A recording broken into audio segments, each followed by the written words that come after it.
حضور علیہ السلام نے مسکرا کر فرمایا اے عبداللہ کیا تو اس بات پر راضی نہیں ہے کہ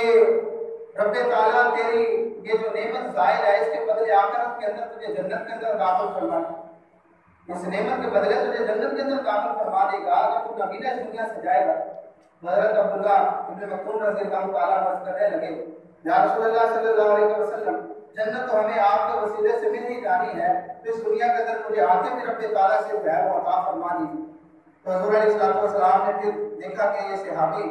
اپنی آنکھوں کے لیے اتنا جو ہے وہ بے قرار ہے، حضور علیہ السلام نے فرمایا پھر میرے پاس بیٹھ، میں تجھے ایک دعا سکھاتا ہوں، تو وہ دعا پڑھ کے رب تعالیٰ کی بارگاہ میں دعا کر کے رب تعالیٰ سے اپنی آنکھوں کے لیے شفا مانگ، رب تعالیٰ تجھے اطمینان کے عطا فرما۔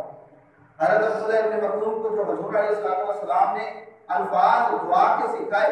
ان الفاظ میں سے ایک جملہ یہ بھی تھا کہ یا الہ العالمین میں تیرے اس محبوب نبی کے وسیلے سے تیری بارگاہ میں دعا کرتا ہوں، اس تیرے محبوب نبی کے وسیلے سے تیری بارگاہ میں دعا کرتا ہوں یا الہ العالمین مجھے آنکھوں کی روشنی عطا فرما۔ حضرت عبداللہ ابن مکتوم نے جیسے ہی یہ دعا مانگی اور اپنے چہرے کے اوپر ہاتھ پھیرے، ہاتھ نیچے آئے تو حضرت عبداللہ ابن مکتوم اپنی آنکھوں سے حضور علیہ السلام کے چہرے اقدس کی زیارت کر رہے تھے۔ یہ حضور علیہ السلام کا تمام معجزات میں سے ایک یہ بھی معجزہ ہے کہ حضور علیہ السلام بیماروں کو بھی شفا عطا فرماتے ہیں۔ معزز صاحب کرام، آج بھی اس دور کے اندر حضور علیہ السلام کے ساتھ جو دلی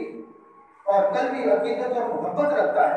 آج بھی وہ حضور علیہ السلام کو کسی بھی جگہ سے پکارے، کسی بھی مقام سے پکارے، حضور علیہ السلام اس کی دعا کو قبول کرتے ہیں۔ ہمارے سامنے کئی مرتبہ آپ کو واقعہ سنایا،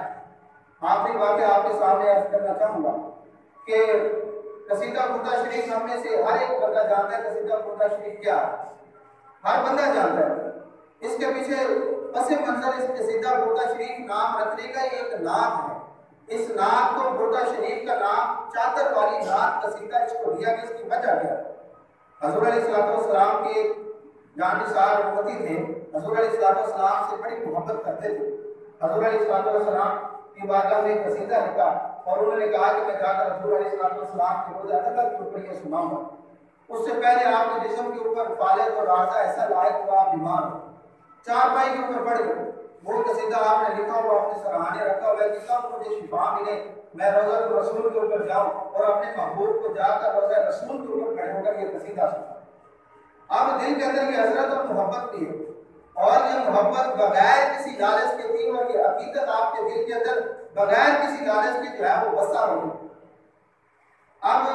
حضور علیہ السلام اپنے اس امتی کی حالت ذات سے جو ہے رب تعالیٰ کی طرف سے علم عطا ہوتا ہے، آپ مطلع ہوتے ہیں کہ میرا فلاں امتی جو ہے اس کے دل کے اندر میرے لیے اتنی تڑپ ہے۔ حضور علیہ السلام اس کے پاس میں آتے ہیں اور آپ فرماتے ہیں کہ کھڑے ہو کر ذرا مجھے وہ قصیدہ تو سناؤ جو تم میرے روزے کے اوپر آ کر سنانا چاہتے ہو۔ تو وہ امتی کہنے لگے یا رسول اللہ صلی اللہ علیہ وسلم آپ میری حالت ذات دیکھ رہے ہیں، میں اتنا بے بس ہوں کہ کھڑے ہو کر آپ کا استقبال بھی نہیں کر سکتا، تو میں کس طرح کھڑے ہو کر اپنی اس زبان سے آپ کو وہ قصیدہ سناؤں۔ حضور علیہ السلام نے اپنا رحمت والا، شفقت والا اور پیار بھرا ہاتھ حضور علیہ السلام نے اپنے اس امتی کے جسم اقدس کے اوپر پھیرا۔ جیسے جیسے وہ آپ حضور علیہ السلام کی یہ دلہ والا ہاتھ پھرتا گیا، آپ حضور علیہ السلام کی اس امتی کو جو ہے رب تعالیٰ کی طرف سے شفا ملنا شروع ہو،